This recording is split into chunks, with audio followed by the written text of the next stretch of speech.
سیدنا ابو بکر صدیق کی کرامت۔ اب میں ان میں سے وہ واقعات نہیں لوں گا جس میں آقا علیہ الصلوۃ والسلام کا ذکر ہو، چونکہ آقا علیہ السلام سے صادر ہو چیز تو معجزہ ہو گئی نا، ہم نے تو کرامت ثابت کرنی ہے، آپ سمجھ گئے۔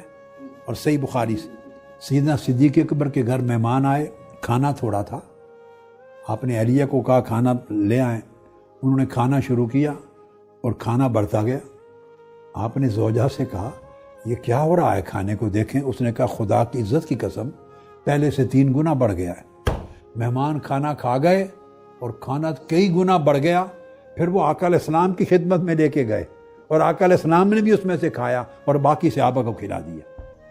یہ صحیح بخاری میں کرامت موجود ہے، یعنی وہ کھانے کا بڑھنا حضور علیہ السلام کی بارگاہ میں معجزتاً نہیں، سیدنا صدیق اکبر کے ہاتھوں کرامتاً ہے۔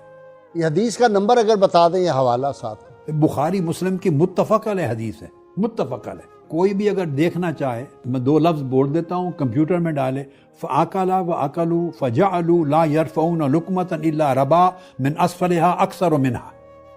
یہ لفظ ڈالیں، آپ کو اسی وقت بخاری مسلم کی حدیث مل جائے گی۔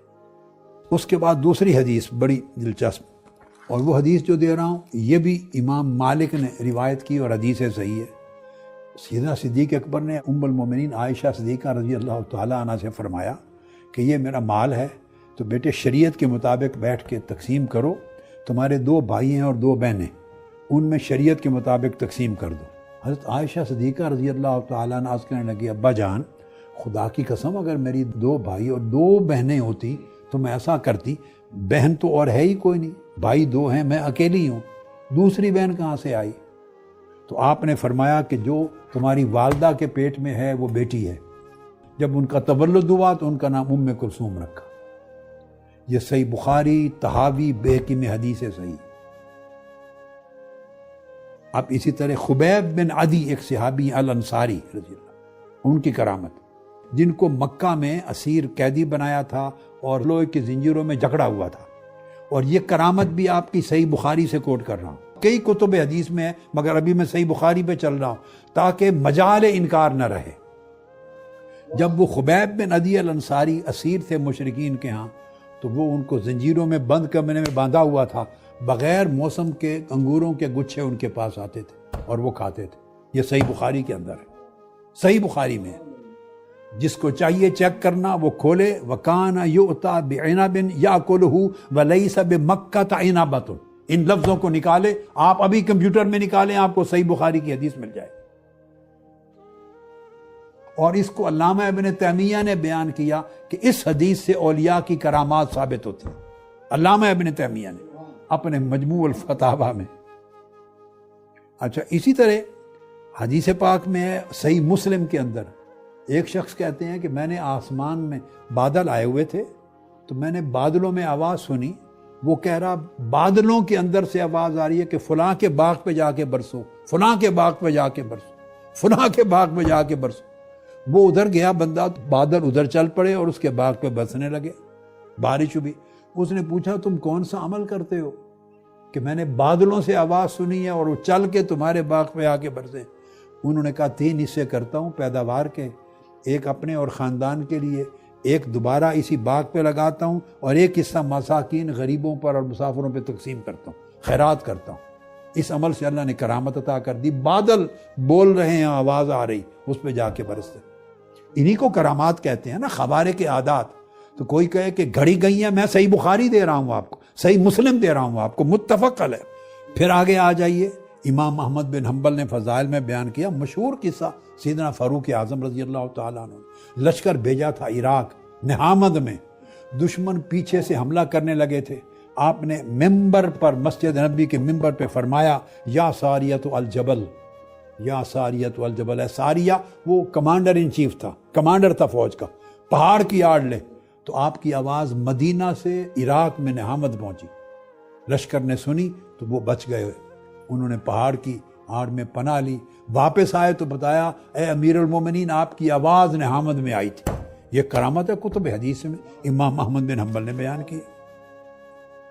اب اسی طرح سیدنا علی شیر خدا نے جب خیبر فتح کیا تو کتب حدیث میں آتا ہے، ابن ابی شیبہ میں، حاکم میں، بہقی نے، حافظ ابن حجر اسقلانی، طبری، سب نے لکھا ہے 40 تکڑے تکڑے طاقتور لوگ مل کے مشکل سے اس دروازے کو اٹھاتے تھے۔ سیدنا علی شیر خدا نے ایک ہاتھ سے اٹھا کے لہرا دیا اور اٹھا کے پھینک دیا اس خیبر کے قلعے کے دروازے کو۔ پھر امام احمد بن حنبل کی مسند، راوی ابو رافع ہیں حضور علیہ السلام کے خادم، وہ پوری حدیث روایت کرتے ہیں، اور ابن ابی شیبہ میں، حاکم میں، بہقی نے اور حافظ ابن اسقلانی نے فتح الباری میں بیان کی کہ ہم حضرت علی کے ساتھ گئے، اینڈ پر کہتے ہیں کہ ہمارا لم یحملہ الا 40 رجلا، 40 آدمیوں سے کم آدمی اس دروازے کو اٹھا نہیں سکتے تھے، علی شیر خدا نے تنہا دروازہ اٹھا کے پھینک دیا۔ میں نے حدیث کی کتابیں کوٹ کر دی۔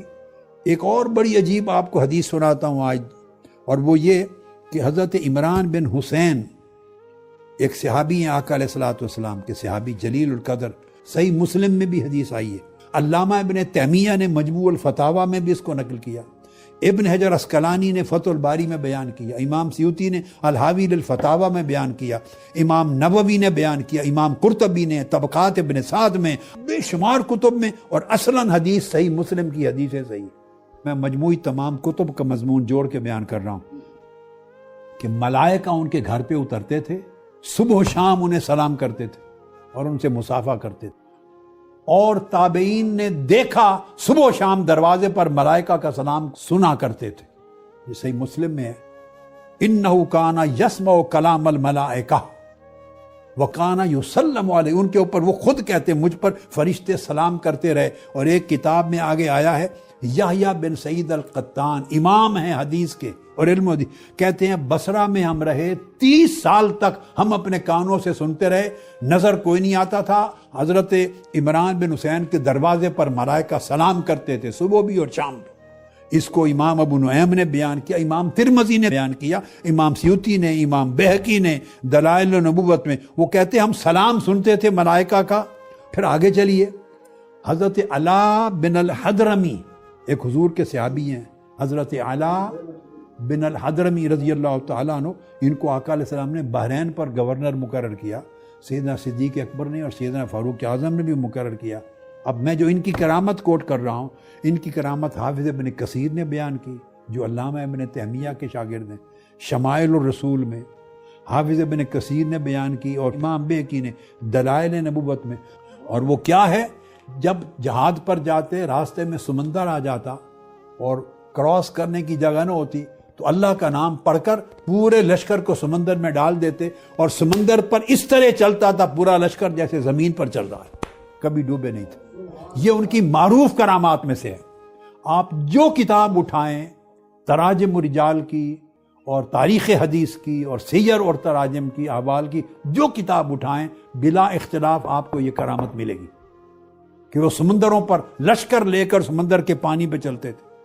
اور دوسری آپ کی معروف کرامت تھی، جب لشکر میں صحابی جب جاتے غزوات پر اور پانی نہیں ہوتا یا بارش نہ ہوتی اور قحط ہوتا، آپ ہاتھ اٹھاتے اور سفید دن میں بادل آ کے اور برسنے لگ جاتے۔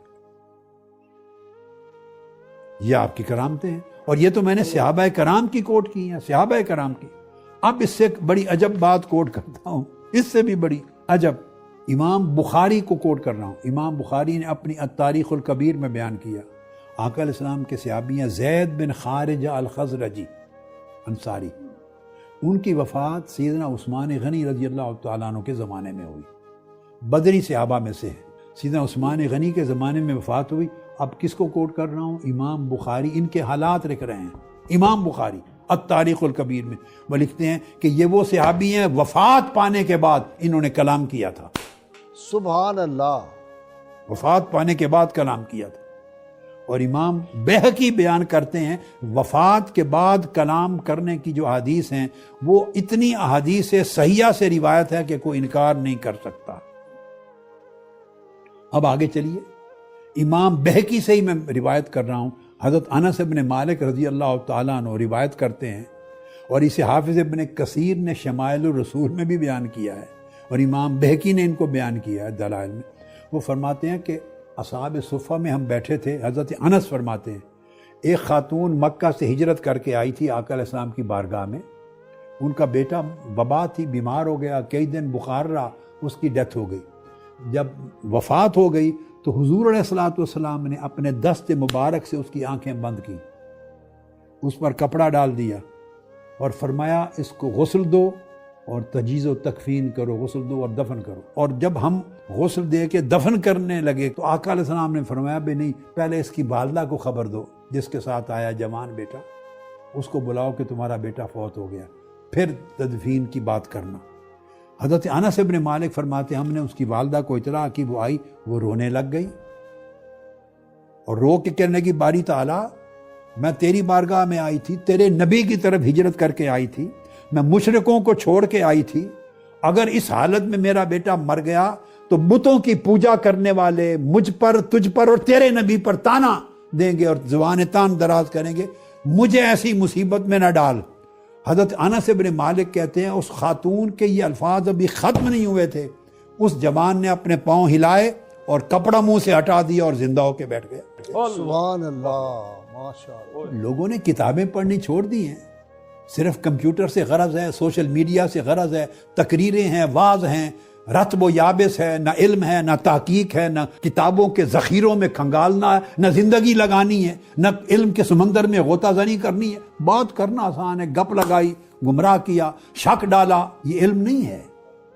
کتابیں پڑھیں، علم کے سمندروں میں غوطہ زنی کریں، آپ کو ہر شے کتب حدیث میں ملے گی، ائمہ کے ہاں ملے گی۔ تو مردہ زندہ ہو گیا اس خاتون کی دعا سے۔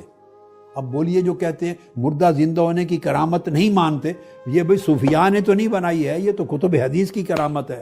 اور اس کو آگے امام بیکی کے بعد حافظ ابن کثیر ابن تیمیہ کے شاگرد، حافظ ابن کثیر کو تو ہر کوئی مانتا ہے، وہ روایت کر رہے ہیں اور وہ ثابت کر رہے ہیں کہ ایسی کرامات بھی حضور کے معجزات ہی کا حصہ ہیں۔